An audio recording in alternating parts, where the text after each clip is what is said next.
Welcome to Nerdy, Drunk, and Stoned. It is Wednesday, June the 3rd, 2020. My name's Adam. I'm joined as always by Mike and Jason. So, guys, I don't know if Mike did. Me and Jason watched Spaceforce. What y'all think about it? I've seen mixed reviews overall. A lot of people, I think, wanted an Office reboot or a Space Force I don't know why Office. you thought that that's what it was gonna be at all. I know. I didn't think it was going to be that, but That's what we kind of talked about a little bit. Maybe it got poor reviews because people were expecting that kind of comedy out of it.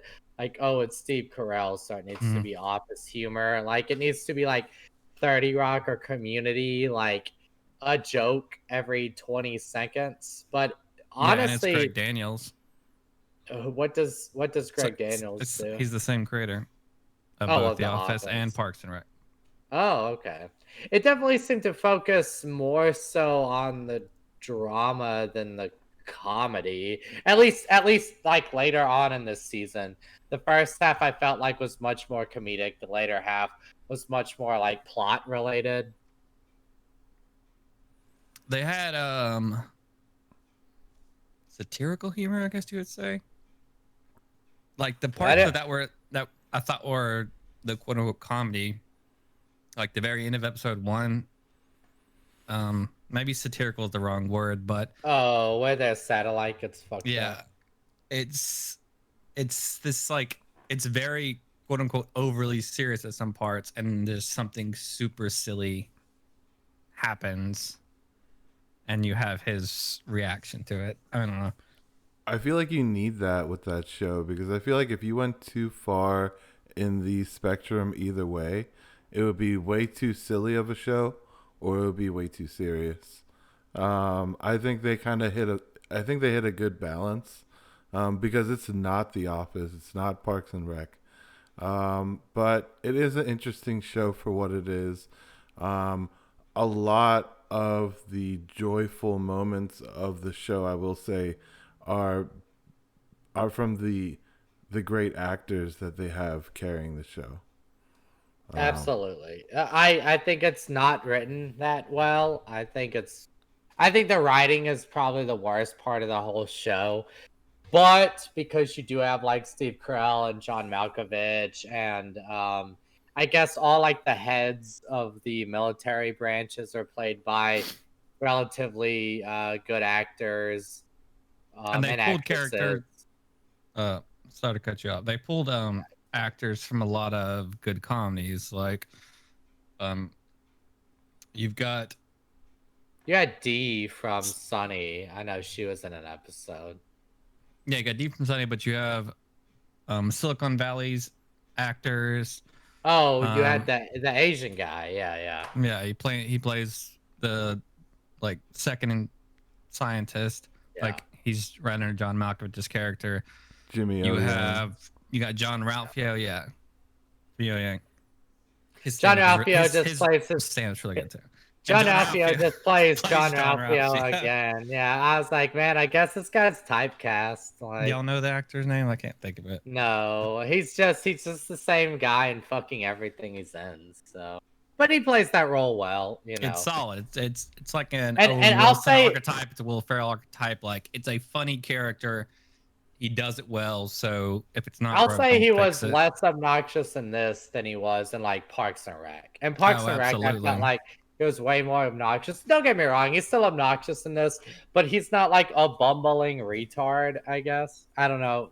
PC word, whatever. I enjoyed it overall. I was nervous when I started seeing the reviews. Not really. I mean, I don't know. I think most Netflix shows are pretty hot garbage. And even this show, I would say it was perfectly average, if not a bit forgettable. Like I feel like in a week, I probably won't even have room in my brain for Spaceforce anymore. So I don't know. I've seen like Office fans that are all over it. Like they are doing Like all over it in a negative way. no in a positive way. What I mean is I'm seeing them You asking serious, like dude? because It's such. I'm in a It's lot of Office trash. page like Facebook pages and people are asking what rewatch are you on? They're treating it like The Office, and I don't know if it's like this It's weird because addiction. it's because it's just so. Like I said, it's so forgettable. I guess you can just put it on, and it's just a perfect blend of nothing too challenging. Like, so I guess it's rewatchable. But you know what I mean? Like, I don't think anyone's like sitting down and rewatching this like in a couch like watching it. Sure, it's something you can put on in the background. Why? Because it's not. Who gives a shit if you miss 4 episodes of Space Force? Like, Yeah. I think I fell asleep through like half of the D episode, and because as soon as it started, I said, "Oh, this chick's rocket fuel isn't gonna work," and then I woke up at the end and said, "Oh yeah, like her rocket fuel didn't work." I couldn't Like, decide if she okay, was supposed to be be the character from the I couldn't Netflix shit. Yeah. no, I couldn't decide whether or not she was supposed to be Elon Musk or whether she was No, supposed to be that this con one artist woman lady. that one woman that conned like people out Mike, of what's it like called? I know billions of you know dollars. this. Theranos. Yes, yeah. Yeah. That's literally as soon as I saw her, I said, "Oh, look, Netflix. The Netflix show is referencing its own Netflix documentary about the scam artist billionaire lady." Get it? I personally really enjoyed two people in Do you like Space Force. do you like the AOC character, Mike? She was only in 1 episode. It was fine. Or It was 2. whatever. I mean, I really enjoyed Diedrich Bader. Who is he? His character was really fun. He was Who did he play? General Wrongley. Was it the Which- naval guy or the Air No. Force? He was on the Drew Carey show. Is he Steve Carell's rival in this? Is it that one? No, Yeah, the Air Force dude. I mean, Jason, you pull him up. Diedrich Bader.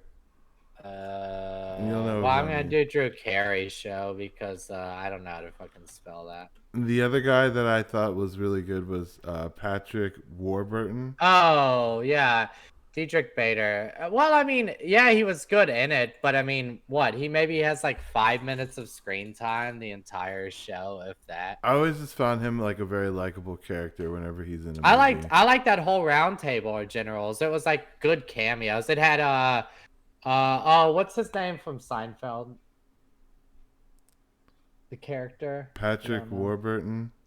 What's his name? There's a lot of people in Seinfeld. What's the guy from what? The voice of Croc, whoever that guy is.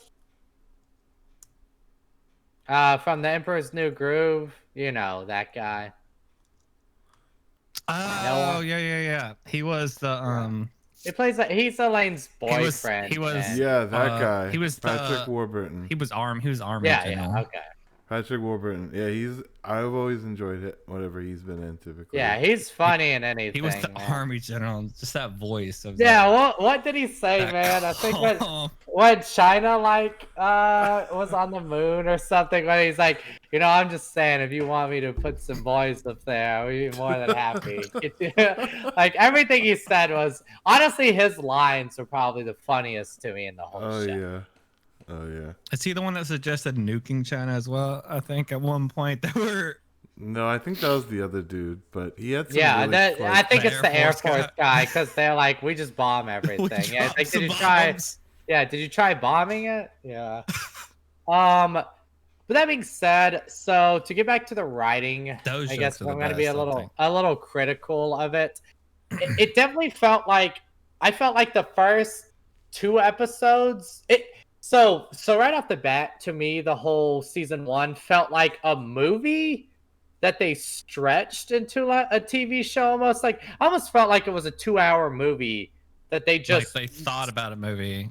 Yeah, and then just made it a show because the first 2 episodes to me felt way different than the rest of the show. Like the kind of like the cuts in episode 1 where specifically I'm thinking of where Steve Carell keeps like walking in and out of his office, and there's different people every time, Mm-hmm. and it kind of was that like Parks and Rec kind of, I guess, editing and style. And then episode 2 even felt a little, it was like the monkey and the dog, but even that felt different from like the rest of the entire show. Then I felt like the rest of the show's comedy and even like the way their story was storyboards, or like the way the episode was structured, it kind of like just went into like a normal sitcom format, where the first episodes felt much more like, I don't know, produced, I guess would be the word I would use. And maybe that's just me. You know, I understand the pilot is always going to be like overproduced because that's what you're selling. Completely different. Yeah, that's what you're selling the show on. Also, why is every Netflix show, why does it have a different fucking director on like every episode? I mean, it's not that I notice There's it. lots of shows that do that though. It's just I so think- strange to me. I think the more that we pay attention to shows, the more that we're aware that Noticing that, lots because of I noticed it directors with The Witcher. work Like The on Witcher had a shows. different director. Every episode, it's like a different director. Yeah, The Mandalorian does it, but The Mandalorian does it, but they like tote it as a feature. They're like, look, these are the directors we have. This director, this director, this director. But I don't know why you would want that. exactly, because I feel like It changes it the almost vibe. makes your vibe is muddled. Every episode kind of feels like and it will have a different feel to it. That's cool that you have 8 directors directing 8 episodes, but okay, this episode's gonna feel like a Hollywood production. This episode's gonna feel like an episode of The Sopranos, and this episode is gonna look like an episode of like an ABC sitcom. You know, and with Space Force, it wasn't so noticeable, but I definitely take note that, like, oh, I notice in the credits, like, every episode is directed by someone different, you know? See, I will say this. I think it's more just based off of the company model itself, because They have a bunch of directors that need work. Disney is sitting on, like, this mountain of money, essentially. Mickey is sitting, you know, very well on his huge pile of gold. Netflix is more of a up and coming company. As far as how long Disney's been around. Boy, I would argue that Netflix might have already hit like their Media wise, like what you produce. Just how long? Disney's got tons of films, yeah, but Netflix isn't an underdog by any means. Correct. No, I completely agree. And I just mean, as far as when you look at how long Netflix has been around as a company compared to Disney, you know, they're just they're almost like a child. Oh, sure. But you are talking about like the monolith of Disney. Yeah, so is Amazon. Amazon's a child by that fucking definition, though. And I feel like Netflix has enough money that they are they're more in a position to find out, let's see what this person does as a director. Let's see how this person, like, just to see. Maybe see if you could give them a show like, Right. Hey, look, we really liked you when you directed that episode of The Witcher and that episode of Space Force. We want you to handle this project. Yeah, I could see that. As opposed to how Disney would be like, we want someone that's established, that we know, that we're gonna pay a lot of money for. I could see it. So, I mean, to make this simple, I guess, if you had to rate the show on a 1 to 10, what do you give it? Because to me, it's just like a 5. It was just kind of like, and there were times when it was above a 5. It never really dipped below a 5 for me. Like, it was never like a 4 or a 3. But honestly, in just overall content, I feel like this show just rests as a perfectly average show. Like, I don't ever think it rose above anything other than average. For me, I would say I would give it a 6.5 out of 10. Okay. I would say it was a very it was a very safe show, surprisingly. compared to yeah. what I think people were expecting. That's very true. The fact that they used POTUS constantly and never used that, I don't even think they used the word Trump one time. And going into it, I was like, this show's just gonna be politically shitting on Republicans constantly, and then they it just never they did. They didn't do any of like a back camera shot of someone who clearly is Trump or something. Yeah, There's no. and yeah, they never used like real politicians' names. They never shit on like political parties. If anything, the show was just more about kind of like a day-to-day military, like maybe the frustrations or the roadblocks that They you. kind of shit on the military. Well, And they well, made I fun of the don't even different know. they made fun of different branches, Different like with the branches. whole Air Force dropping bombs and the military, like the Army being meatheads. Like, But I don't they even know did if do that jokes. shitting on it. I bet if you were a military guy, you would probably find a lot of that humor funny because, it's kind of like caricatures. It didn't make them look like incompetent or stupid. It was That's just true. kind of like riffing off of the established, The known stereotypes. yeah, the stereotypes of those branches. To finish my review, I would Sorry. say no, you guys are absolutely spot on. I was just gonna say to wrap it up, the laughs that you do get on this show are genuine laughs, things that really do kind of make you. It's not, you don't have to force yourself to laugh to enjoy the comedy on this show, but it is kind of few and far between that you get those moments. So definitely worth the watch, but not anything that I'm staying up all night to binge watch if I have something to do the next day. Well, actually, I did binge watch it from beginning to end simply because I knew that if I turned it off, I knew I was like, I'll never go back to this show. Like, I better just, how many episodes I got left? 3? Fuck it. Just keep them playing. Because it wasn't like, I didn't have like a desire to like, oh, tomorrow I'm going to wake up and finish this really interesting piece of media. Like, no, You wanted to finish it, but you knew that you weren't gonna have that craving to go and watch it. I think overall, I think 6.5 is fair. It's something that when a season 2 comes out, I will watch it, but it's not something that I'm gonna be like, oh shit, season 2 is about to drop. It's not gonna have that feeling. What I'm interested to find out is if season 1 of The Office was rough, season 1 of Parks and Rec was rough. Both Greg Daniels shows. Big fans of both shows completely agree with that. So I'm wondering if season 2 forward comes back and it's a stronger show overall. Lordy Lord. What do you guys think of the finale? I thought I thought the way the show ended was like really bad. Like almost laughably bad the way this season ended. You don't even remember. This is how memorable the show is. The show's not super memorable. So, well, first off, to talk about the finale a little bit, spoilers if you care about Spaceforce, whatever. The whole plot with his daughter in that episode where she was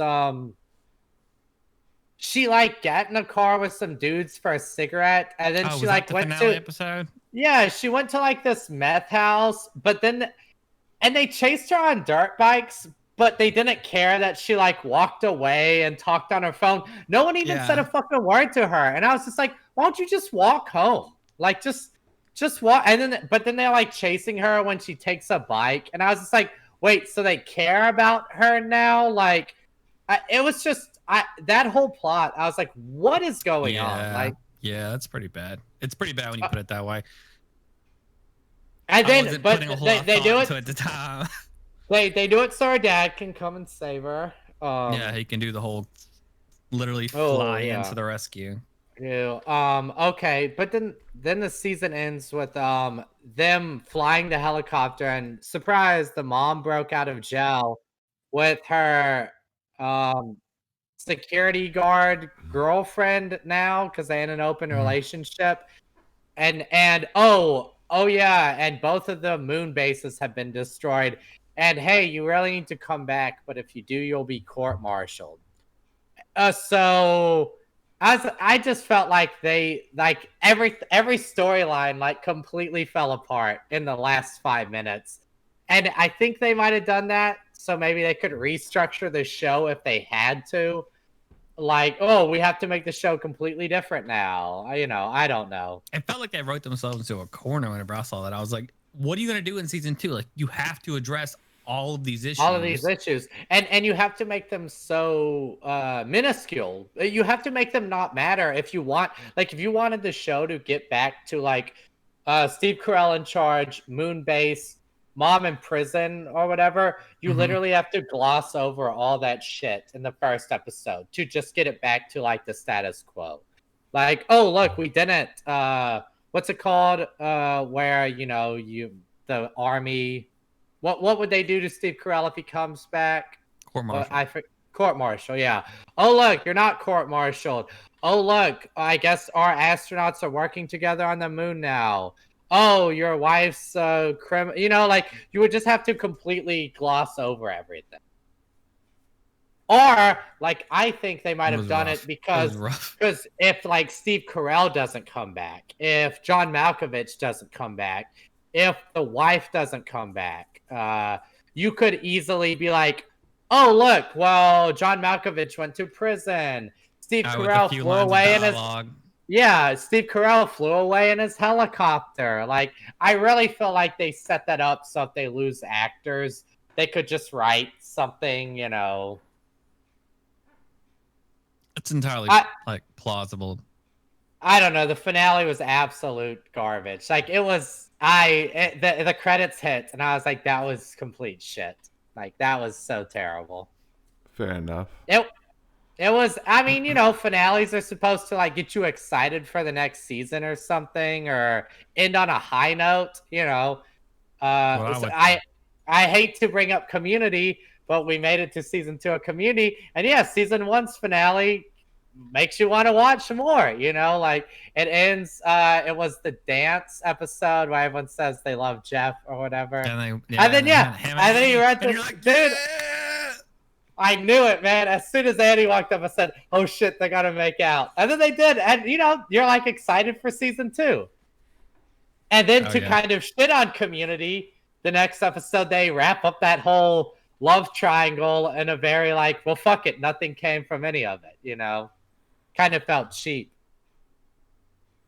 But the exiting monologue for the entire series in the very last episode of Community. Don't say it. Don't say what you're about to say. Dan Harmon does a full monologue, and there are some jokes about people's opinions about stuff like that. Like he shits on his own show.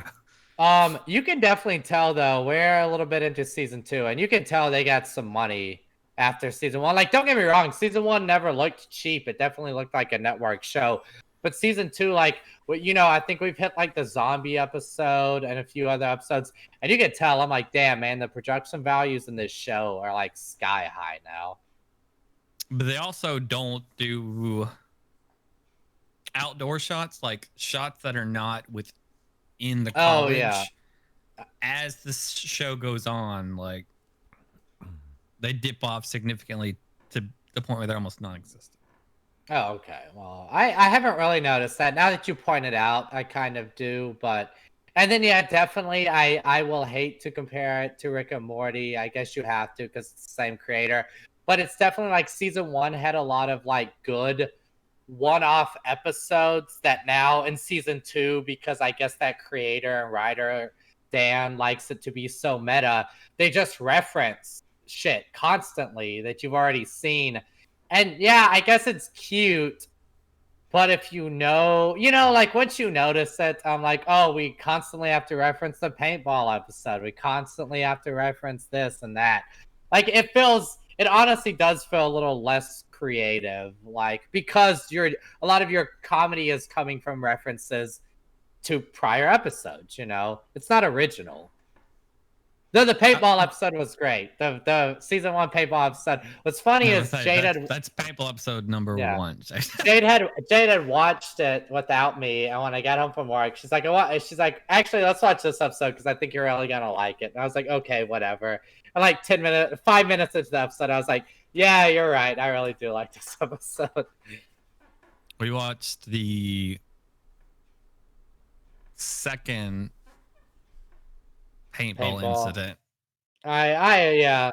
And see, I'm sure I'll enjoy that, but it's almost like, you know what I mean? Like when you know what your favorite episode of a season was, and you just repeat it. You know, I don't know if that's creative or if that's style, honestly. Like you can't think of anything better, so you'll just do what the fans like. I mean, I have not watched Community, so I know you haven't.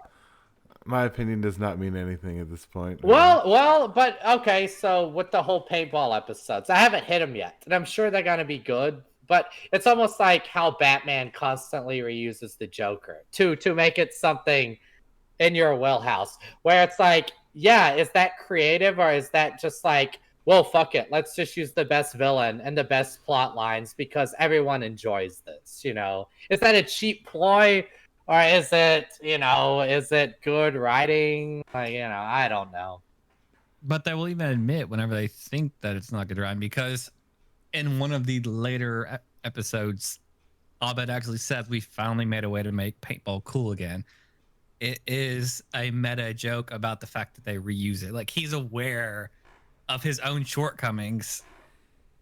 Is that good writing though? I don't know.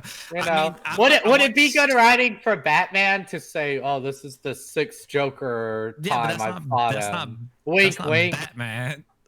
At the audience, winking at the audience. I mean, we watched the Rick and Morty season finale this week as well, which is also Dan Harmon, and it was.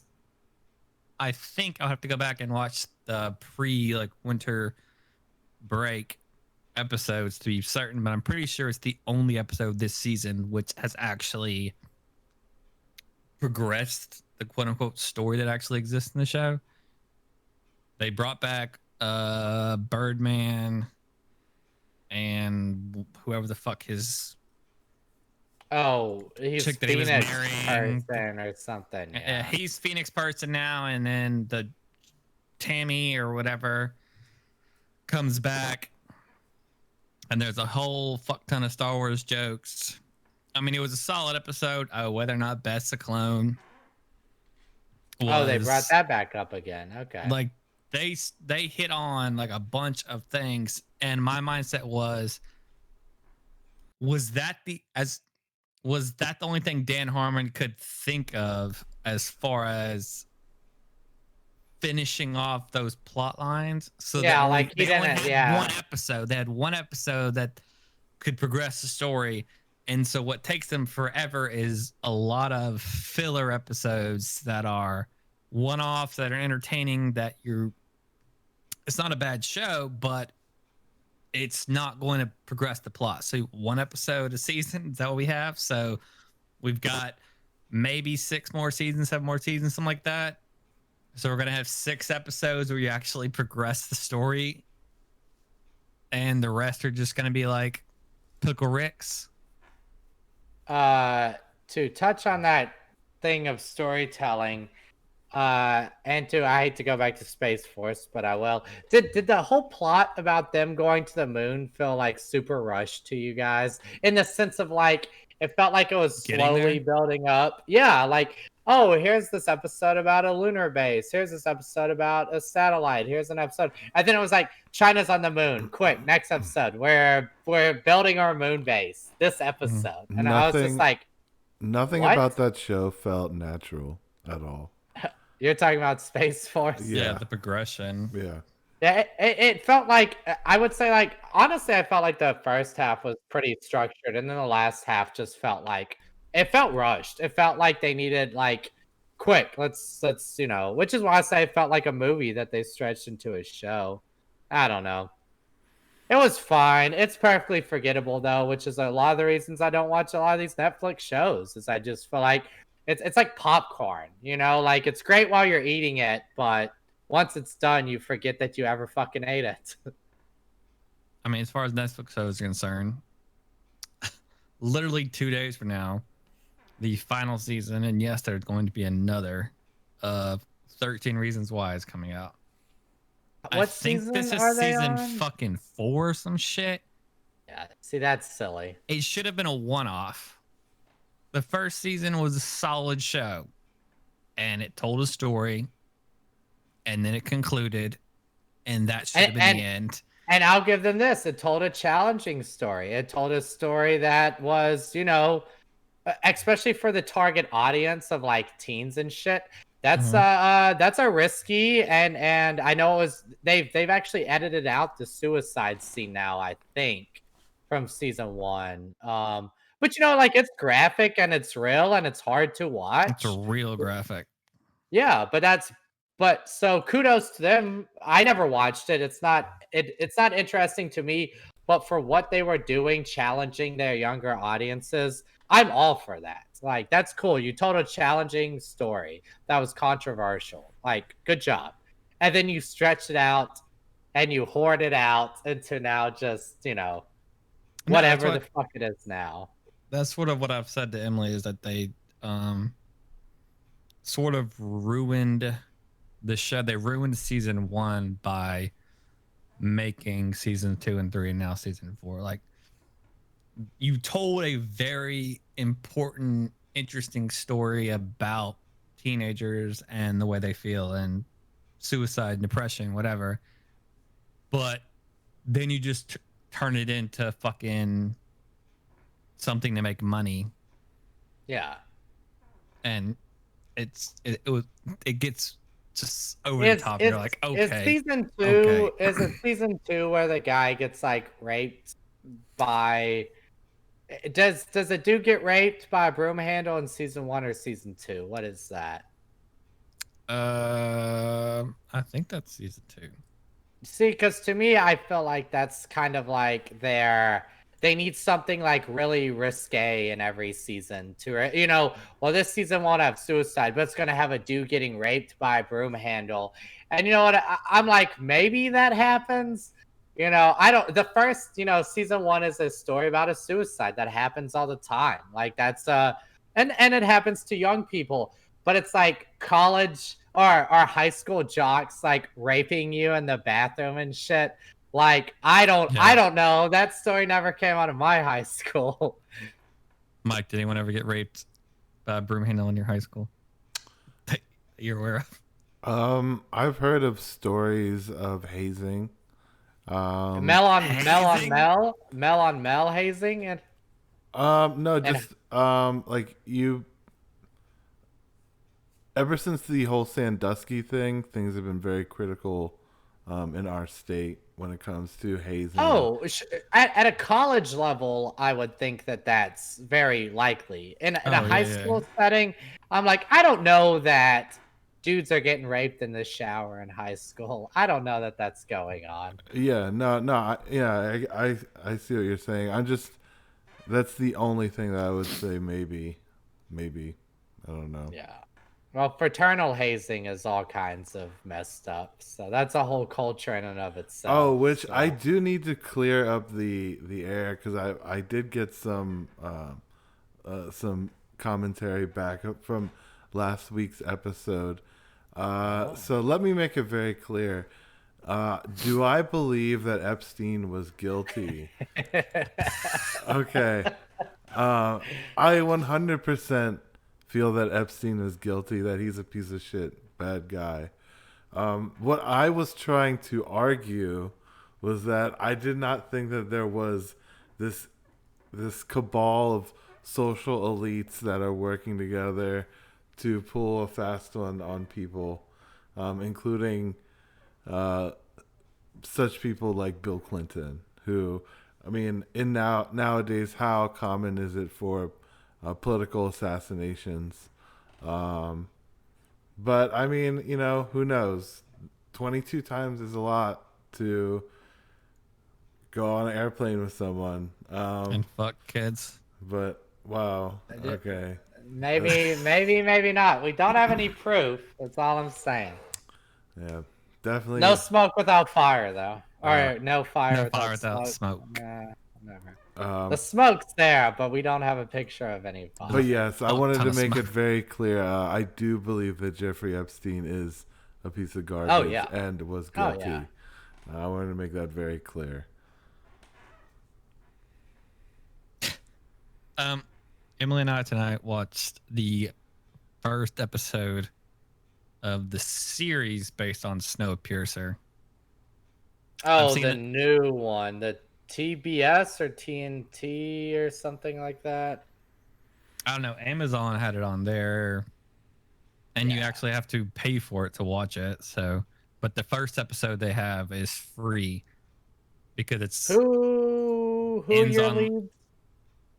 um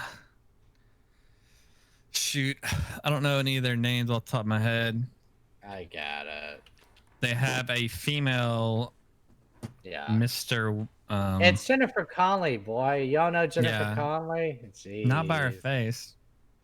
And then David Diggs. I don't know. He has two E's in his name. I'm gonna butcher this. It's like that episode of Key and Peele. We need to remember if we're gonna cite things to have a list of the people that are involved, just to make things easier for us to talk about. Now though, is this the third time they've done? Because there's the original Chinese I've seen movie them. with Chris Evans. Then they remade it again. They remade it? I thought they did. Because I've seen the Chris Evans movie, and it's a good movie. I mean, I enjoyed it. That's why I even gave the show a chance, like, to watch it. And the first episode, definitely, they lay so much groundwork that's done within the film that I'm wondering how do you expand on this. I'm pretty sure it's all. It's Space Force all over again. This is all based on a book as well. Sure. I don't know. It was a really good movie. I don't know how you stretch that into, if we're gonna go with like the new standard of 10 episodes, I don't know how you stretch that into 10 1-hour episodes. Yeah. Based on what I've seen in the first episode, it was all solid, but that's also was essentially the first half of the movie. So how do you expand You on have a that? ton of filler with people in, oh no, impoverished conditions. Oh no, we have to flesh out our characters. I mean, the only spoilers, if anyone fucking actually cares, the one big change they've made is that which of the actress's name was? What? The actress that I was supposed to know. Oh, Jennifer Connelly. Yeah, she plays quote unquote the Mr. Wilford. Even though it's clearly not her trained, she might be like a daughter or something, but it's the Mr. Wilford is just like a it's just a figurehead. It's not actually the individual. So they save that to the very end of the first episode, and then she gets called Mr. Wilford. That's sort of like, oh, big shock, and then it shows the train like speeding off into the distance, and you're like, okay, this is meant to be that bait to like reel you back in. Like, oh my god, I didn't see that coming. I was like, I saw that coming from a mile away, but okay. How do you guys feel about us coming up to episode 10 of the podcast? Well, that means that we've done 9 episodes. That's what that means. I no opinion. No opinion. I want to do No. something. Personally, I want to do something fun. Like, I would love to do a let's play or something. Is this not fun? I'm having fun. No. I mean, like, something special. Ah, that's a good way to put it. If I was going to reiterate myself. Well, I definitely think it's going to be an achievement for us. But I think we should do something special for episode 10. If anyone has any comments of what they'd like to see us do, definitely comment below. Can watch Mike lose at Risk. See, they always say this after I let them win. Because Is that you let us win? yes, exactly. But no, if there is something you guys do want to see us talk about at any point or anything like that, definitely comment below. We're happy to discuss it. Something else that we watched this week. Once again, I only saw the first episode of it. I'm definitely going to keep watching it, though. It's called The Feed. It's another Amazon produced show. It's essentially, the basis seems to be that your eyes are the internet. Like everyone either has contacts or implants or something. So to show how advanced it is, at one point later on in the first episode, they go to a party, and instead of decorations, there's like QR codes on the walls. And then after they're there for a minute looking around, all of a sudden they're in like an old school Japanese setting with like a temple and the trees and everything, because your eyes instantly like download it and like program it to what you're supposed to be seeing. So is that the new genre, I guess? Haven't there been like 4 fucking TV shows? Like I said, I watched Upload. I discussed watching Upload last week. Yeah. Where you have an afterlife in an internet AI like body. Yeah. Like and Black Mirror. Is everything just now a fantasy show? Everything's just the quarantine has gotten to Adam, where he's now watching virtual reality based. Every show is about a futuristic fantasy land. I don't know. To be fair, though, it does sound interesting. Sure, absolutely. The concept, it's an interesting concept that I think is, kind of like how we had zombies 10 years back and everything was about zombies. Kind of feel like that's the new hot. The new hot is, oh, Black Mirror is really popular. Let's just take all those ideas and just beat them into the fucking ground. Because again, Black Mirror was popular when it was, like seasons 1 to 3, because it was like making it.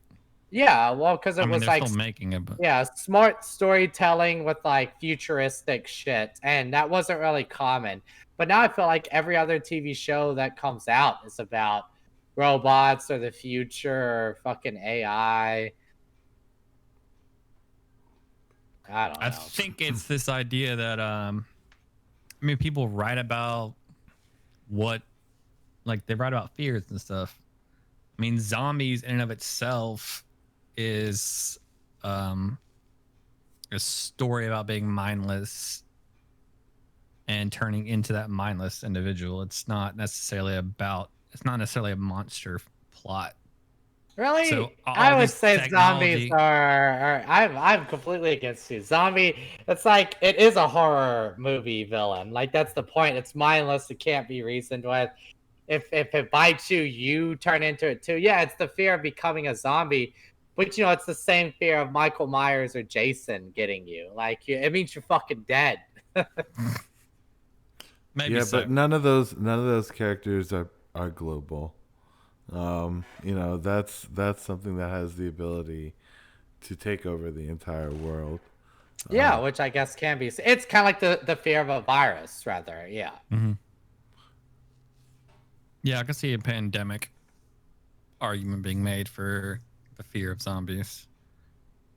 Something that could wipe out mankind. Which, if we're talking about zombies, what would you guys do? Say things were normal, okay? Like, there was no pandemic going on except for the zombie pandemic. It would probably it would be Shaun of the Dead. I'm gonna go to Winchester, get a pint, and wait for this whole thing to blow up. Well, that's gonna be a very short episode. They made a good movie. They made a solid movie out of that concept. So What would It's you a bunch do, of Jason? bumbling idiots. yeah, I'm not. I don't know. I'm not gonna entertain what I'm gonna do in a zombie apocalypse. I mean, realistically, I've got a fucking father-in-law and a few friends that are hardcore preppers, etc., that I would call up and try to make my way to their home Well, because I would have a better chance. I'll be even more general then. Would you stay in the United States or would you leave? You could argue that if a pandemic of zombies broke out, you might not have the option to leave the United States. So I mean, let's say you How got do you plan on leaving? Let's I mean, you say got Canada and Mexico, but you're definitely not unless you know someone who happens to be a pilot with their own fucking plane. let's You say know, hop on a you boat. let's say you see this for what it is earlier than other people. So you have And it starts popping off. yeah, so you have like a little bit of time where you can leave the country if you want to. You can get supplies. You can, reach loved ones. Would you stay in the country? What would be just a real general question? I would argue that I would, if only because short of society collapsing globally, you're going to have a much easier time as an American citizen in America. I guess getting around, You also know the land better. yeah, absolutely. Like if I went to Europe or fucking wherever, sure, that's cool, but I don't have an ID. I don't have you know what I mean? So, yeah, if you're talking about an apocalyptic setting of like society doesn't matter anymore, yeah, I feel like you're going to have a much harder time in Europe. I'm not going to know where the fuck I am. In America, at least I have a general idea of what's going on. And plus there's a ton of rural areas in America. Do you gamble and look for, which is the cliche thing to do in a zombie apocalypse?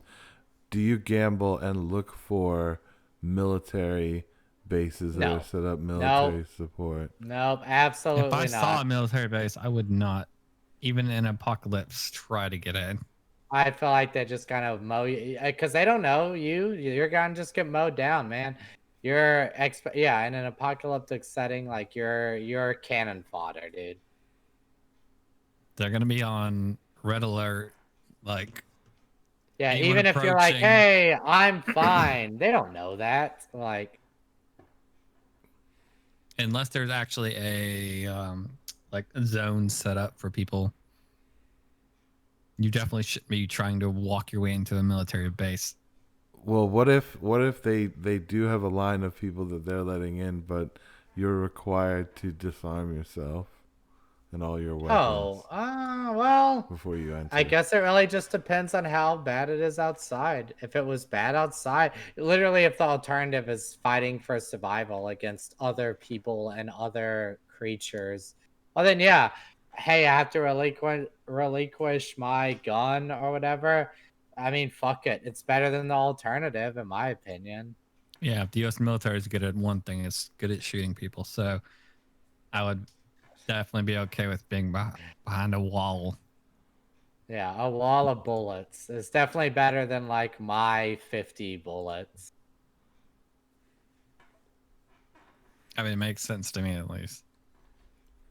Also finished House of Cards. That last season, I think I mentioned it probably 2 weeks ago or 3 weeks ago that we'd started it, and it took us a minute to finish it. I remember. It starts off bad. It gets a lot better. And then, wow, is that a shitty fucking ending for such a great show? So it's Space Force. Got it. Yeah, but Spaceforce is in season 1.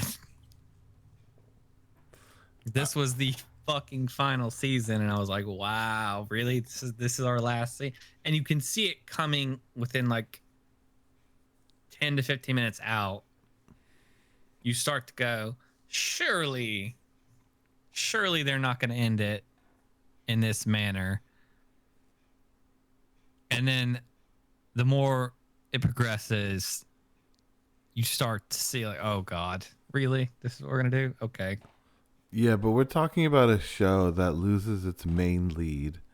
A Yeah. show like what are you expecting from a show that loses their main lead and they somehow still have to try and do Yeah, a their lead actor season? and their lead storylines and their lead conflicts. Yeah, I mean, I guess this show gets wrapped up, but yeah, to Mike's credit, like, it's not gonna be, it's not gonna be a satisfactory ending. If they did Breaking Bad or Better Call Saul has one more season, what if the actor of Saul Goodman can't come back for the last season and they have to wrap it up? There's nothing you can do that you gotta enjoy. I will agree with Adam though. The show was fantastic um until this is regardless of what Kevin Spacey um Is did accused of. yeah is accused of. He made this show really, really interesting. He made this show what it was. But, I can't name a single show that if they lost their main lead would still be able to carry on and still have the same quality and interest. Um, I can't name a single one. I mean, I thought they did a decent job as far as it's concerned, because they definitely take the original story of, spoilers if you've never actually seen House of Cards, of whenever Frank murders what's her name, the redhead journalist, and her boss who's been investigating it. They take that story like full circle, and that's basically the overarching plot of the final season is Doug's relationship with Claire and who actually killed Frank, and then whether or not they're going to figure out who Frank ended up killing within his life and what's Claire willing to do to cover it up. So they do a good job, at least. I think that's why it gets interesting in the middle, at least, and you can watch it and not just sit there and go, "Ugh, this is rough," because they're bringing back all these old threads and trying to find them like end points. But wow, the way they decided to end the last episode, I don't know if y'all care about it or not, for me to say. Be my guess. Basically, the whole idea is that the only thing that's left that who knows of Frank's crimes other than Claire is Doug. So there is a cabal of like rich donors that are basically essentially trying to assassinate Claire because she's not falling in line and she's not doing what this rich family wants her to do. And they know that Doug doesn't like her, but Claire trusts him enough that she'll let him in. So it all wraps up with him taking a letter opener with him and then letting her know that he's aware that Frank apparently left Doug everything. He didn't leave Claire anything in his will. It ends up with Claire taking the letter opener and then stabbing Doug with it. And then him bleeding out in the Oval Office. And them just sitting there like, so like Claire's going to get away with it because they were the only two that knew. And now Doug's going to die. And then they just fucking go. And you're like, really? That's it? I mean, it seemed like kind of a fuck you to Kevin Spacey's character. Maybe it was a fuck you to Kevin Spacey. I don't know, but it was a really lazy way to end it, in my opinion. It is the Justice League of TV shows. Just how What? they lost their director. Okay, let's say, but Justice League didn't start out good. I mean, no, but I mean, Snyder Cut. I think that's going to change opinions of people because that's the way it was intended to be. It's all conjecture. We'll see. It's all hearsay. Yeah, until we actually see it, there's no way of knowing. Yeah, all we have is a piece of shit. We have a turd. Now, can you put the turd? What's a really fucked up metaphor? Can you put the turd back in the person and make them It's eat lipstick better? can you put lipstick on a pig? Yeah, It's on a generally pig, the way. exactly. Well, Yeah. if we're keeping the topic on what we're currently discussing, it would be like saying if there was a version of House of Cards where Kevin Spacey was not fired, what would that final season be like? So Well, clearly, that's the way it was intended to be. I see that, but that's a big leap. That's a completely different story. Like your story isn't gonna change in the Snyder I think Cut. they would have killed him. You're gonna have this Schneider. You're gonna have Steppenwolf still. Doomsday might or not. Darkseid. Darkseid might be in it.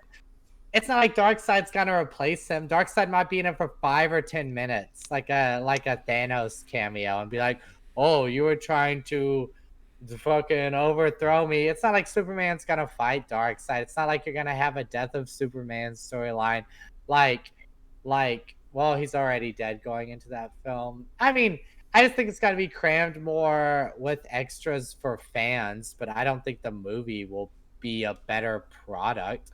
Maybe I'll eat my words. Hopefully I do, but Time will tell, I- Jason. Time will I tell. definitely hope do you really think the Snyder Cut will be like that much better? I think watching anything in the way that it was originally intended, there's something significant about that. So yes, I think that there will be a significant bump in how we look at that movie moving forward. I would love to eat my words, but I see it going from like a 4 to like a 5, maybe. Like, You have it at a 4 right now? Jesus. yeah, I have Justice League at a 4 right now. Dude, if it wasn't for the Flash scenes in that movie, it could easily be a 3. It is only saved by like Superman coming back and having a little fight with the Justice League, and like maybe like Ben Affleck's Batman. Like those are like the only 2 redeeming parts of that fucking movie. I'm sad to lose Batfleck. I thought he was quality Batman. Oh, I thought he was great for the universe and the story they're trying to tell. Absolutely. I mean, I would have definitely loved to see a standalone film with him. I would have gone and seen that easily. I think a lot of people would have Apparently, too. though, it turned him into an alcoholic, though. So it's. I better thought he for- was an alcoholic already, but Well, apparently he's sobered up, supposedly though. his friend told him that if he keeps doing this role, he's gonna drink himself to death. So there was something Yes. about being Batman that made him drink more than he already did. Ooh, tough life being an actor. Well, I mean, he's very ingrained in the Kevin Smith Mythos. Yeah, pretty much. He so I mean there has been call outs to Ben Affleck's character citing Batman. And so I remember Kevin Smith had talked about exchanges him and Affleck had.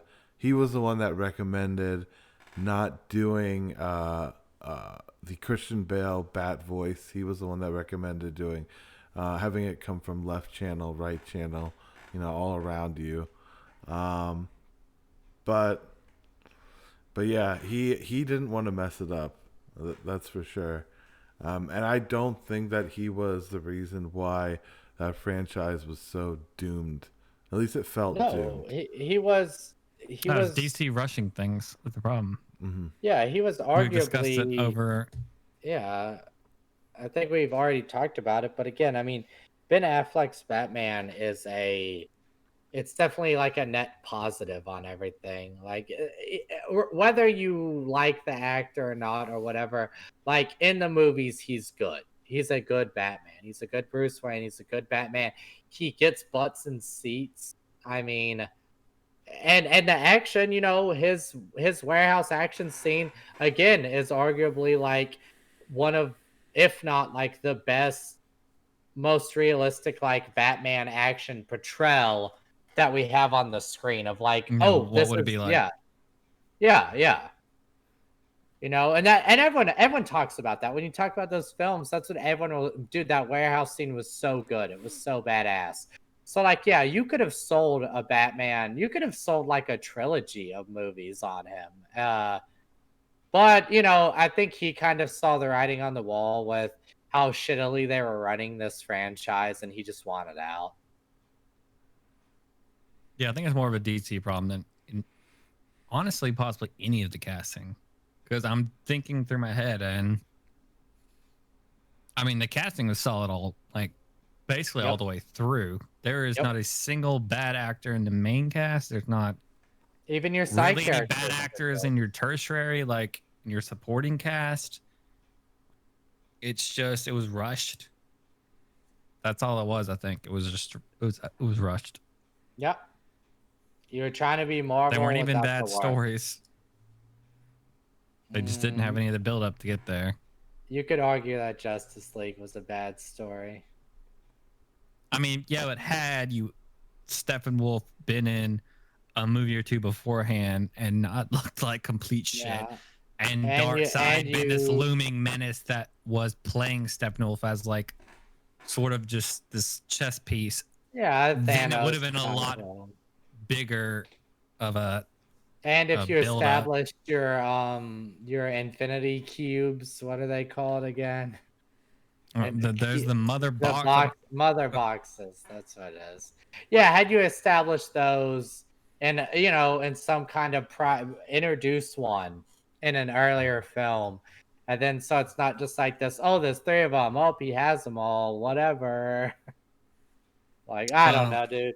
That movie's straight trash. The more I talk about it, There's a it's lot of just things. so bad. There's a lot of things that are wrong with it. There's a lot of good things. There's a lot of things that are wrong with it. Supposedly based, it's a quote that's coming from the creator of Thanos because he has to give some sort of approval, or he's When you say the creator of Thanos, are you talking about like from the comics book? Yeah. Okay.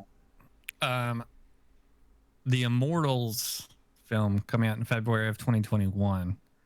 Supposedly there's already a trailer that's finished, cut, it's ready to be released. They're just, because everything got pushed back, it's going to be a while until we see it. He did an interview in which he said that if you recall correctly, that there is a young Thanos cameo or reference that's going to be in the Immortals, and they did a lot of motion capture on Josh Brolin's face, so they could easily like CGI it and create themselves. And it's a good way of tying the Immortals into the existing Marvel universe and explaining why you should care if you want to do like a quick flashback, since Thanos technically is an immortal. He just has the whatever, the DNA of their negative side. I can't think of it right now. I think if you're familiar with those characters and the plot lines they use in the comics, it's very obvious they're gonna tie Thanos into that story somehow, just for reference sake of being like, look, this is important. Thanos is he's related to these guys. Go see Disney's Marvel's The Immortals. Thanos, you guys remember cast is stacked. Thanos? Sure, but you don't remember. Our cast is stacked. Don't you remember such lovable characters as the Immortals? Like, no, but you go. You guys remember Thanos, right? Yeah, come see our movie. Yeah, they go, Thanos was an immortal. Yeah, And this is here's a why quick it matters. flashback. So here's these other Yeah. people. Fuck, I lost my train of thought. That's okay. I recently purchased a game called Maneater. Oh, that's the shark game. Which Yeah, has- I watched a Twitch But stream for about an hour. Overpriced shark game. What's it cost? $30? 40 bucks. $40 is $20 less than a new release. Yeah, I know, but I would spend $20 on that thing. I mean, it's whatever. I mean, I got enough fun and joy out of playing it. It is basically like playing Jaws. It's like Arkham City meets Jaws. That's what it looked like to me. It looks very arcadey. Like, like it's not so realistic in the sense of like, the kills are very gory and over the top. And you can like sink boats and shit. And you can be like a lightning shark. You have like these crazy evolutionary traits. Mhm. What It's- in IGN's review, they did a side by side of the water with Sea of Thieves. Oof, they pointed out a glaring flaw in that game. That's one of the reasons why I was like $40. What do you mean? Like just the water physics? The animation of like when you're The on the water? surface of the water, like they just ship Oh, on Sea my of Thieves God. and then the shark on Wow. and both coasting on Don't the buy surface. this game. Don't buy this game, guys. The water physics aren't. No, but then you also have these very basic, what looked like very basic missions. And yeah. That would be my all complaint. it is you jumping onto the land and eating people and jumping back in the water. And then you're just having these little basic underwater fights with, your enemies get bigger and stronger or whatever. But they said after a couple of basic evolutions, even the scariest of underwater creatures that you face are just like one-shotted or quickly killed. Like there's no real I think feel the to argument, and I haven't played this. Like I said, I watched about an hour on Twitch when it came out. It just seems like the gameplay loop is it's pretty basic. Can you elaborate on that, Mike? It is very repetitive. However, this is not a game that you ever would buy because you are looking for some like deep combat system or something. Yes, this is not going to change your philosophy towards gaming or anything like that. It is very much a shock and awe type game where it is enjoyable to play. If you like, for me, I've always enjoyed Jaws growing up, so this game definitely scratches a bunch of itches. But it is. I would say it is worth every penny that it's out for right now. And what I would argue too in defense of this game is that you just had like a game like Streets of Rage 4 come out, and it got pretty solid reviews all around. Like you got a bunch of 8s, 9s, and you're talking about like a What's Turtles Streets of and Rage? it's like a what, Battletoads, Turtles in Time. It's a beat 'em up. It's a side scroller beat 'em up. Classic arcade style. So again, why is that okay to make? And it's kind of like praised as, wow, look, it's a little update on a classic, and it feels old school, but it's a 2-button beat 'em up game, and that's fine. But you make an arcade 3D shark game with like a pretty basic arcade loop mechanic, a little fleshed out, but that's not okay. Like, oh, it needs to be The Witcher 3 of fucking shark combat games. Like, oh, after the fourth encounter, it's all repetitive. Wow, what do you think Streets of Rage is? You just fucking punch someone. Every enemy you walk up to, you punch and you hit. Oh, maybe you pick up a pipe. There's not a side scroller. Yeah, but my argument would be, why is that gameplay loop okay in a game like that? Why is having like such a basic game okay and it gets praised, but having a game with, I guarantee you what is it called? Open water? Is that what it's called? It's What's the it is game called? It's sandbox-ish. What's the game called? Yeah, what is the game called? Maneater. Maneater. Right. A game like Maneater definitely has more depth than Streets of Rage 4 in terms of combat and gameplay.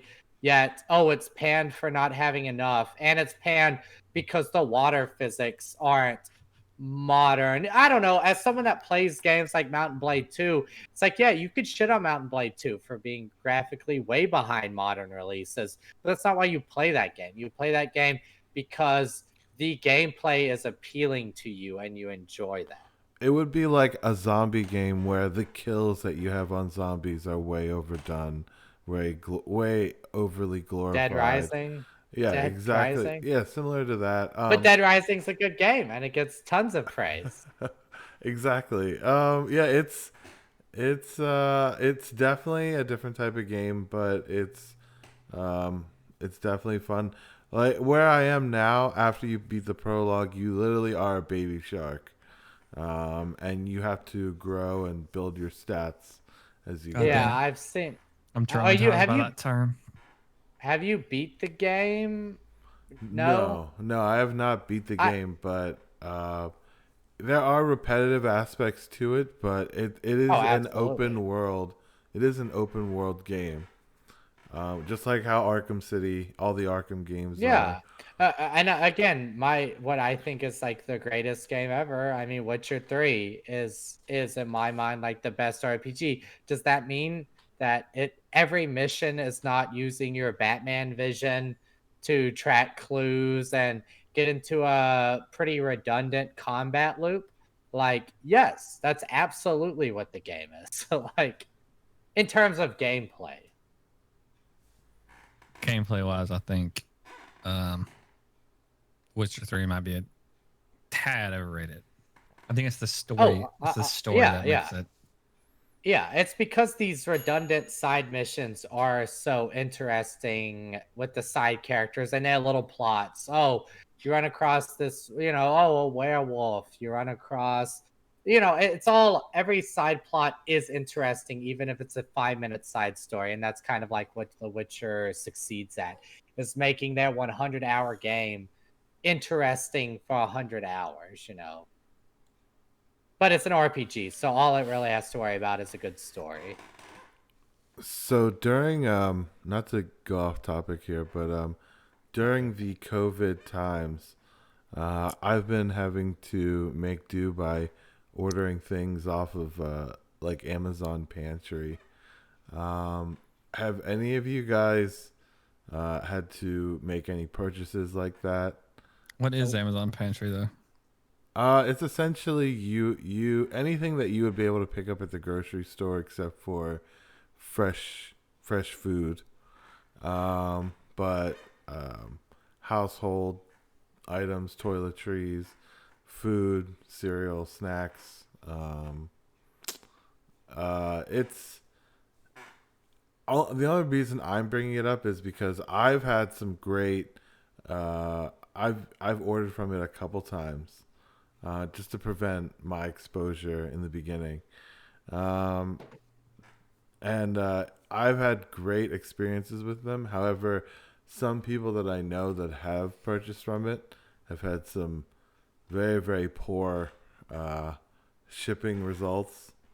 Someone I knew purchased cereal, and literally the cereal was open and just poured into a small container section of the packaging. So what? You tell me there was no box. Yeah, it was not in a box. It was in literally if you take a packaging box and then add like divider inside there and then just pour the cereal into one of the sections, that's what they received. So Wow. yeah, so Oh my god. yeah, so first of all, how would you feel if that were you? If you had put in a order for something like that and like you got your hair gel, you got certain Bread. certain toiletries and stuff like that. Yeah, but the cereal that you ordered or maybe something else similar to that and they just have it exposed like that. I need to see pictures of this. Oh, I've seen the pictures. I've seen it's legitimate. It did happen. You need to send me these photos because I mean, I would put that all over the internet if that happened to me. Well, I have not ordered any groceries online ever. So, Do you still go into stores and get your groceries? yeah, absolutely. Like, I'm back at work already. I mean, the grocery store is the least of my worries. Like, that's true. a much safer environment. You're hardly So, interacting with people on a regular many, basis. many people. I'm still having things, anything I can possibly have delivered, I have delivered. I've never used Amazon Pantry. I do remember looking at it very early on whenever all the grocery stores started to run out of things, whenever people started freaking out. Like I got on Amazon looking for toilet paper or ramen if like food became scarce or paper towels. And they were sold out of everything. If I had ordered one thing from them and I had something show up like that, you better believe I would have canceled that fucking subscription immediately. Because that's the craziest thing I've ever heard. agreed. As far as bad shipping is concerned. So I was listening to this podcast recently, and they had a real interesting scenario happen.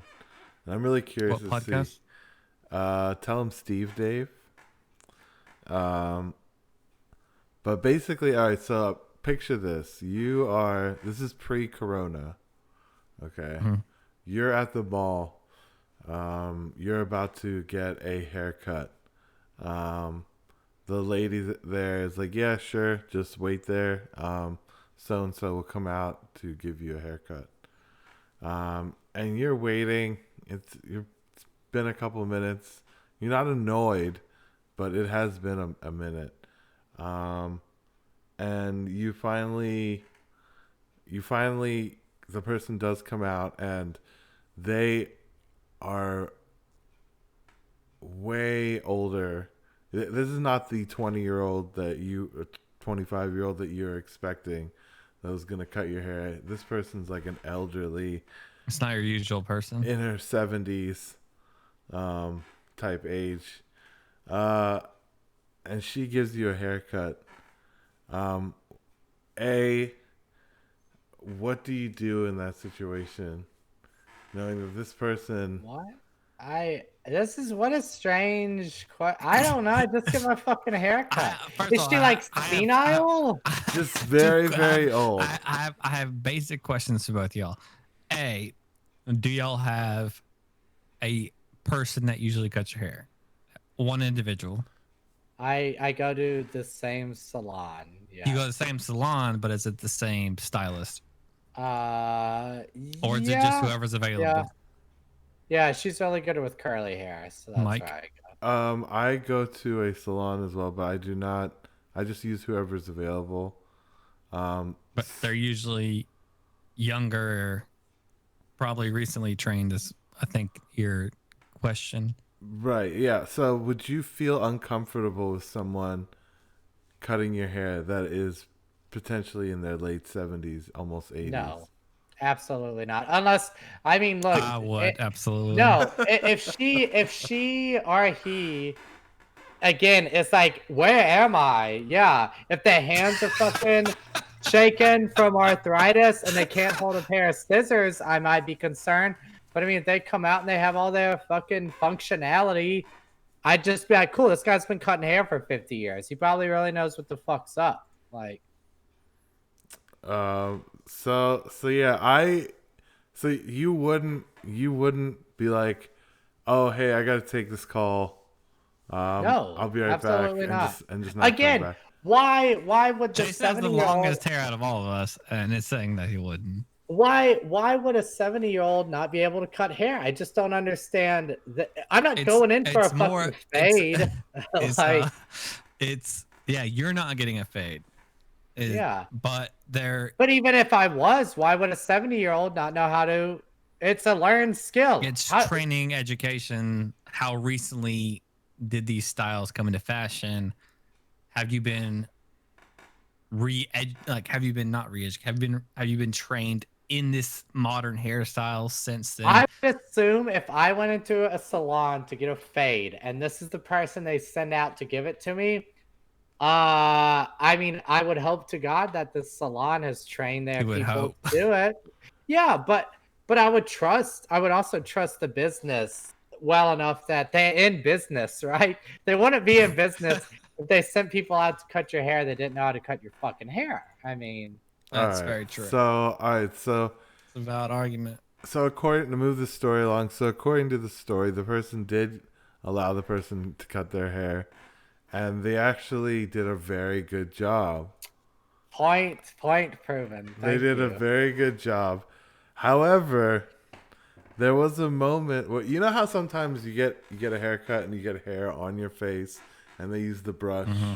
Yeah, this lady got into the person's face and blew with her mouth into his face. To get the hair off. This is pre-corona. This is January. Around January. Yeah, I guess it could be like a grandma. If a grandpa did it, I'd be like, nah. A grandma, I would be fine with someone blowing hair out of my face. So would you say something? Is the key here? Would you? I don't think so. If she spit on me, so I absolutely would not say anything. I would just be fucking annoyed. If she spit on me, I might say something, but just a blow, like, no, I don't care. I don't know. I don't like my own wife breathing in my own face. So having a stranger purposefully blow into my face, yeah, I would have a problem with that. Would I say something? I don't know. I'd like to avoid confrontation, and it already happened, so what the fuck is me saying anything gonna do about it? But I would just be like, wow, okay, that's a thing that just occurred. All right, and then for the clincher, would you go back to this person? They cut my hair good? Yeah, why wouldn't I? Knowing that they just do things a little bit differently. I would not go back to a hairstylist that blew in my face now. Not if I had a problem with it. I mean, but I personally take issue with someone blowing in my face, breathing on me. I don't, so I would just go back. Who cares? If I was really happy with the service I received, why not? I mean, I would go back to the salon. I wouldn't like, the salon's not dead to me, but that individual, no. Because I'm not going to correct them or call them out on it. That's nothing I would do. I would just avoid them. I would not have them cut my hair again. Mike, you haven't answered any of your own questions, though. And this is your line of questioning that you have decided to bring up. I mean, I was just curious to see what you guys thought. Yeah, I'm curious to see what you think. As someone that maybe gets his hair cut more than us. Yeah, I mean, I probably wouldn't say something, but I definitely would not be going. I would be scouting out the establishment, like, to see if that person was working there or not, and then I'd probably head in. Um, but I don't know, because if you Sounds do like a get, lot of work to get your haircut. We could just go somewhere else. or yeah, that is the other option. But the thing is, if you are getting a good haircut, it is kind of something you could just be like, hey, I'd really appreciate it if you don't blow in my face. I could die from it potentially. Now, yeah, but you were citing pre-corona. Right. Yeah, no, Mhm. yeah. I'm just saying, moving forward, I would just say something. Yeah, I'm fairly sure that individual will not blow into people's faces going Yeah. forward. Yeah. If a 70-year-old can even work in that, industry, being in that close proximity with possible infected people. Well, there was a hairstyle. Very true. There was a hairstylist who got 87 people potentially infected. Good for them. That's why my hair still has not been cut.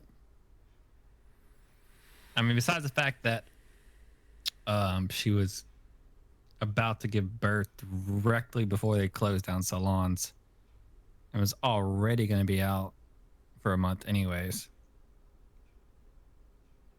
Now, just an added reason.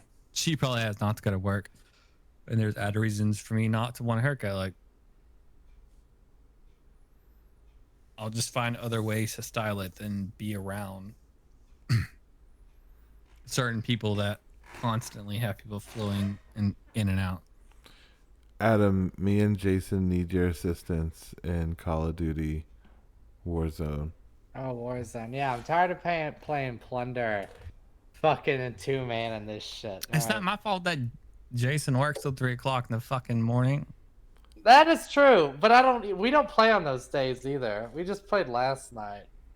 And we can play. Look, I got 3 days off a week, so there's a perfect time. We should play after we get done. Absolutely, podcast. we should. My sleep schedule has just been screwed up recently. It's just starting to semi get back to normal now. I actually woke up at 8 o'clock in the morning today. Pretty early. It's only 9 o'clock, so. Pandemic screwed everything up. Yeah, but I've been itching for some 3-player Warzone. 2-player Warzone is fine. I just definitely feel outgunned. As me and Jason were discussing earlier, I enjoy the money Plunder? version? Plunder. I enjoyed Plunder, and it wasn't until me and Mike played the Duos classic Battle Battle Royale that I was like, oh, that's right. I fucking hate Battle Royales because you spend all this time collecting guns and ammo and equipment, and then you make one mistake and end up in a shootout or get shot in the back or something, and then you gotta start back over. And I'm like, yeah. Honestly, I don't really mind losing in like a straight up shootout, like where it is you versus them. That's fine. I mean, sure, it's frustrating to lose any shootout in an FPS, but yes, the problem with Battle Royale It's the is fact that you're starting over from the beginning. well, not even that. It's when someone on a roof is over here and pow, boom, you're down. Cool. That was cool. I'm glad I played this for 15 minutes to get one-shotted by this guy that's been up here the whole time. Like, really cool. I mean, the game though is much more enjoyable. I mean, it is such a big map.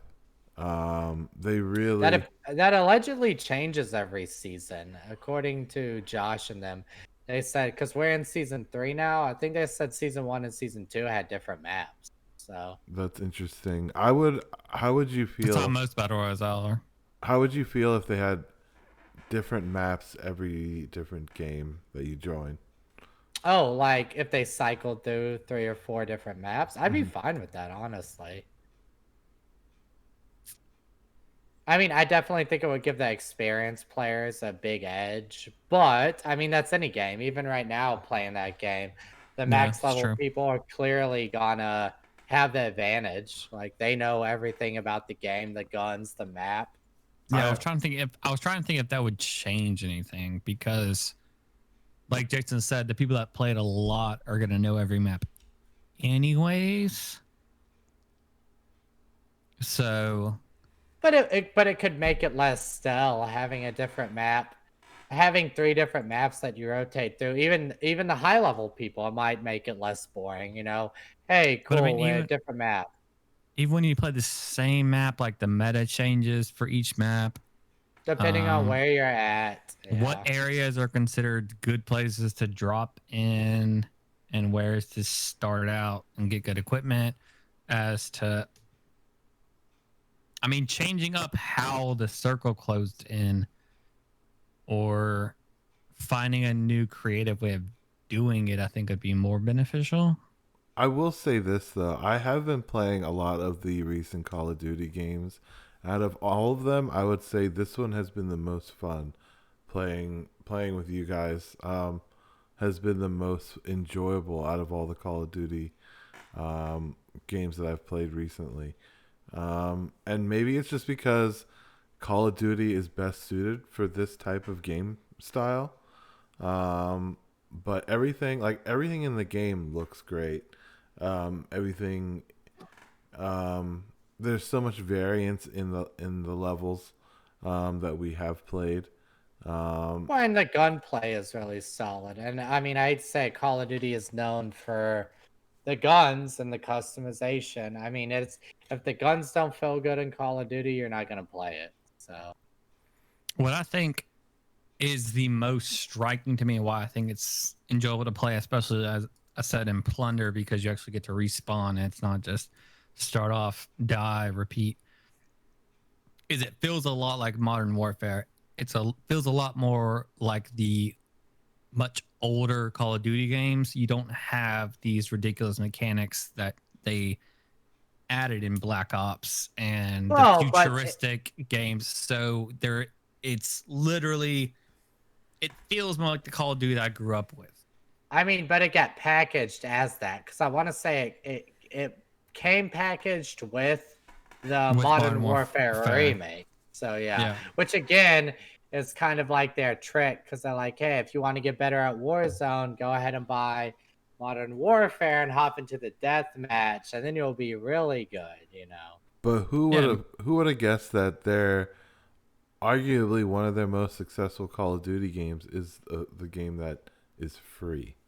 And free, yeah. Well, that's I feel like it's free like all these games are. It's free in a base setting, and then if you want the perks, the skins, the full game, all of that does cost money. So, I think for people like us, it's fun to play free.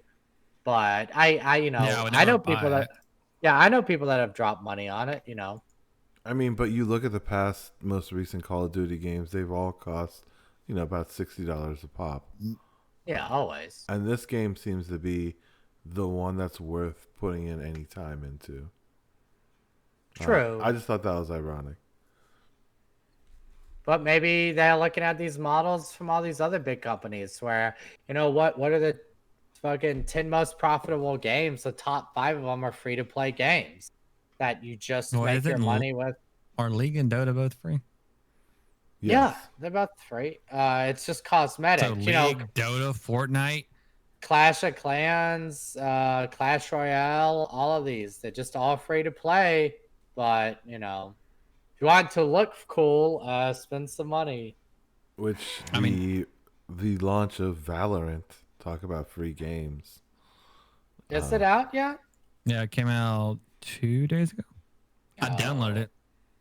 Haven't played it yet. Oh no, they got you.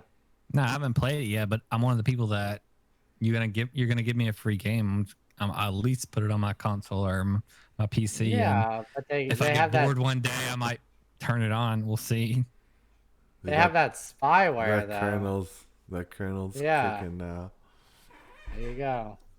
I'm not really concerned with the Chinese government spying on me. All right. Well, they can't arrest me and send me to jail.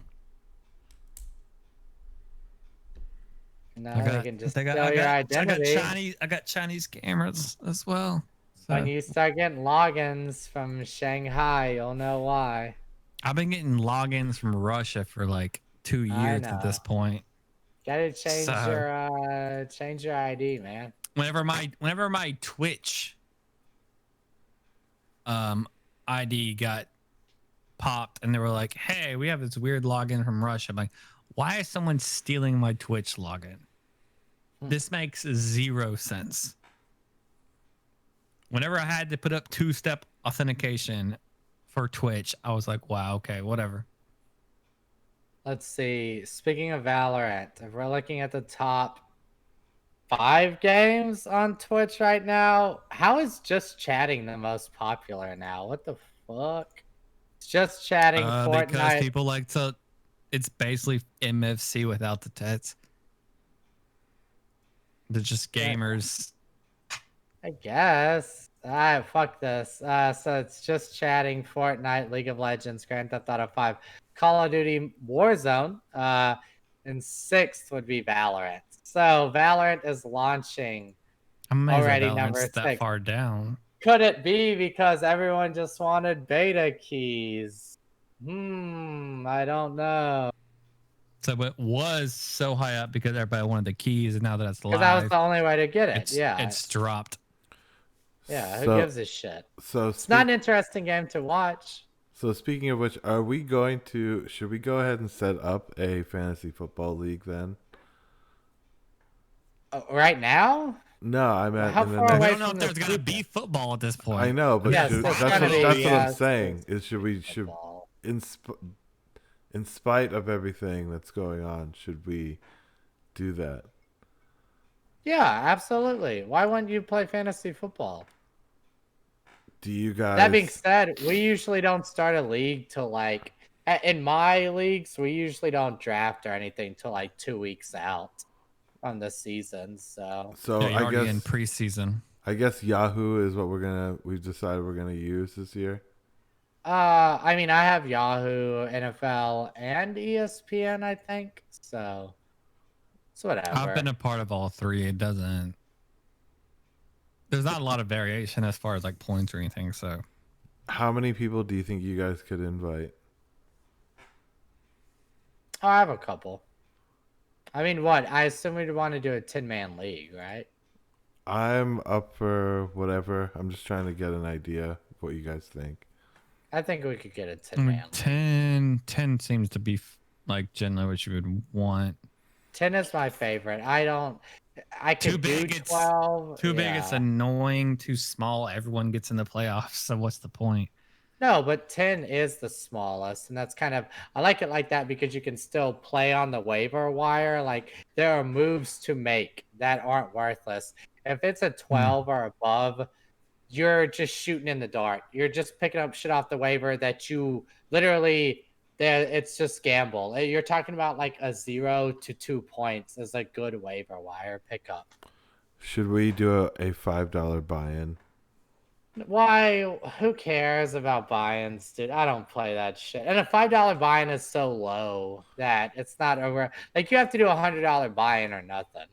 $100 buy-in. Wow. Yeah, The it needs. your $5 buy-in, the winner makes $50. Like, Yeah, who cares? It has to be worth your time and money. $100 is like the winner. Yeah, winner gets an actual substantial amount. Like probably first or third. You probably do like what is it, like 60, 30, 10? $10 Yeah. buy-in then? the idea of a buy-in is to make No. it so that people that are participating keep paying attention every week. Yeah, And it's worth it. nobody has an off week where they just don't pay attention and they just phone it in, or they just assume, yeah, my setup from last week was solid, it's going to be good. The whole Yeah, like idea you of a say, buy-in is the money yeah. that you spend and the money you could possibly earn is worth every single week checking and updating. When you're 2 and 4, you don't just say fuck it, I'm done with the season. Yeah. So you guys just want to play for bragging rights then? Most of the time, I play in free leagues with friends. That's generally how I play. Like because Yeah. I know that there's a lot of people that are much more educated as far as football is concerned. They know players from other teams, and they know the other teams better than I do. They know these new draft picks that just got added that I'd never heard of because I don't watch college football. So I tend to not I tend to not play fantasy football leagues where I have to pay because I know that I'm coming in a lot less educated than others. But that's just me. Have you seen that one of the things that they've considered for football is having an N95 mask underneath the football helmet? I think it's perfectly reasonable. Yeah, Especially that's fine with considering me. they're interacting with fans, they're going through airports, not to mention the person-to-person contact. So like all of them are interacting with all these other people, and then they're like running into one another, getting each other's face, breathing on each other. It makes perfect sense. I would say that the NFL, if anything, should possibly modify their helmets to the fact that it's almost built in. I mean, they've got the money. They've got It's true. That's interesting. how much in the bank that the helmets Yeah. themselves should have built in. That would cost so much Mask. money, though. So much How much money. is it going to cost? Yeah. How much is it going to cost whenever one player is proven Yeah, to has have it, and then your whole season's it, over. and then your whole season gets canceled? How much more money would that cost? Yeah. Agree. Spending $10 million on helmets. And honestly, yeah, it'd be difficult on the players, but It's the same. I mean, everyone will have the everyone same has problem. the same, yeah. It's the Tom Brady argument. You played with those deflated balls, boy. I mean, I'm sorry that Tom can throw it better than you can, man. The I'm problem is that really, he practiced with it. I'm really curious to see what the Patriots are gonna look like next year. Well, they're gonna look this. They're gonna have a blue and white and red uniform. Yeah, look mostly the same, I would say. Really? With no number 12? Oh, I was saying like a visual appearance. It was a joke with the fact they would look exactly the same. Yeah, their uniforms are the same. I mean, clearly they're not gonna be a good team. They're gonna go 8-8. It's gonna happen. You don't think Darth Hoodie is the secret? No, absolutely. No, I don't care that he's the best coach ever. You just don't have the players to make it. It's any football team. You need the coaching, you need the players, you need the defense, you need the offense. Like, it needs to be an all-around good team. I had the thought the other day that Bill Belichick would make he'd be the greatest spokesperson for coronavirus. Why Just is that? do your job. As he likes to say, everyone should take that advice to just do your part, do your job to help end this pandemic. But on that same foot, a do your job is a very go to work and work hard mentality. So Truth. you could even argue that mentality is like, hey, Part of so the go problem. back to work. Go back to work. Yeah, go work Yeah, hard, man. but there are certain guidelines, making sure you have a mask, being responsible if you're feeling not well, staying home. Do you think Bill Belichick is in support of any of that? No, I would say no. No, I'm just saying based off of his phrase. I feel like if you're doing your job, it would be doing the things that you're responsible for as well. But I just thought that was kind of interesting dichotomy with him and the coronavirus thing, because I feel like we are going to see a spike soon of all these people gathering. I'm worried about it for sure. Most interesting, a local news website. I don't know. I want to call it a newspaper, but because their name sounds like a newspaper. But the only news I see from them is on Facebook. The county that I live in, for the first time this week, has had the most recoveries and is now at an all-time low as far as diagnosis and current people. So, as where I'm living, we've peaked and are trending downwards, and it's been a few weeks since everything started to return to normal. So maybe, I don't know. Hopefully, as I said towards the beginning, we'll never know if we're lucky, we'll never know if we overreacted. Absolutely. There you go. We locked down. Did it help? I mean, no question, no argument that it did help. To what extent, like you said, we'll never know. If it really blows over and it really wasn't as bad as you thought it was going to be, well, I mean, how quick people are to forget that we were all out of work for fucking 6 weeks, 2 months. Like, oh, see, we completely overreacted. Well, did we? We don't know. So I think the mere fact that it was we're at like around 2 million known cases for America. Those are just the numbers we were able to confirm. I feel like this was something that if it had been taken more seriously, we could have mitigated some of the damage more than over 100,000 people dying. I feel like that was something that could have been changed, but hey, We'll see. I'm hoping that the country as a whole is going to learn from it, and we're going to study the countries that handled it best, because people have talked about South Korea and others who had really low rates, and now the idea of a pandemic will hopefully be much more in the forefront of everyone's mind, especially those that are in charge of public health and disasters and FEMA, etc. So we'll see how going forward this is handled. But like I said, I will be happy if people are making fun of others, saying that, oh, look how we overreacted. That is a net gain, and that means we did something right.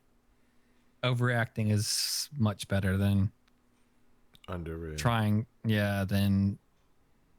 to claw your way back from a complete disaster. Agreed. So we'll see how it all works out. Was there anything else that y'all had on your mind? not in particular. Michael. No, I'm pretty much everything I wanted to talk about, we pretty much covered. I guess you mentioned Sea of Thieves earlier. I guess that's coming to that? PC. No, it's on PC now though, right? It used to be an Xbox exclusive, I think. But now, yeah, I guess it's on Steam now. I saw it pop up. I have an Xbox. I've played very little. I thought it was free. Was it free on Xbox? Because it's $40 on Steam. Maybe I played the beta. Yeah, I think it was free for a while. If it was free, I'd definitely give it a shot. For $40, I don't know. I think you guys should watch Parasite for episode 10. I know. I've been meaning to watch it for months. I know. I feel like I'm the same way. I've been meaning to watch it for months. I know. That's why we should commit to doing something significant. Episode 10. Is there we could do a let's watch. Oh wow, that you can't do that. Our content would get pulled. I mean, you couldn't have it like live, but If Amazon does it, owns it, you can put it on Twitch. yeah, I guess so. Pro Cycling Manager 2020 is coming out soon. How exciting! Oh, the Command Why and is that a Conquer thing? I don't know. I Command saw and that. Conquer Remastered is coming out on the 5th. That's pretty neat. It's still gonna be. I terrible. I had that on as a future topic list on the back burner because I guarantee you Mike's gonna fucking buy that game. Dude, I love Command and Conquer. That was But my I love first it today. RTS, but it's not gonna happen. It was my second. I definitely played StarCraft before Command and Conquer, but man, I do love me some Command and Conquer though. What did we play in computer science in high school? And we got in Halo? trouble. Oh, we played Age of Empires 2. You played Age of Empires, Mike. And then it wasn't the computer science teacher, it was the BCIS, which is basically like Office, like Word, Excel, etc. Came into the classroom to talk to the computer science teacher because they saw the network traffic. It was really high. we were across the hall, and there were a bunch of us landing it. We were landing it on the high school's computer network. Yeah, whatever. We used to play. We played Age of Empires 2. Dragging We played traffic Halo. down. PC. We had to play Halo PC beta because Halo PC was too big to install on those computers. So we would install the beta with like one map and play that. And then I want to say we might have played the USB version of StarCraft where it was like stripped down bare. I think we played that a little bit. Wow. Yeah. That's where it was like hardcore. just. Yeah, because I think that USB version was literally only like 90 megabytes. It was really small. Back then it was big, you know, but... Yeah. I mean, they were really basic classes. We didn't have to pay a whole lot of attention in order to pass. I cheated. And they put us behind computers, so... And we happen to have similar schedules. So we did what was necessary. Yep. There you go. Well, I think that is going to be all for this week. We'll have something special for episode 10, we promise. Yeah, we're going to figure something out for episode 10. Try to do it for every 10 episodes, 10, 20, 30, etc. That's a big commitment. It's not that big of a commitment. It's every 10 weeks. It's not that difficult. Please be sure to comment down below, share with your friends, like and subscribe. Bang that bell icon. I just like to look at Jason whenever I say that to see how he reacts. For extra content now, we're adding a Patreon. Be sure to check it out at Nerdy Drunk and Stoned. We're about to go over there and do an after show where we will discuss other topics which you can't get free. And we're gonna see you all next week. See y'all later.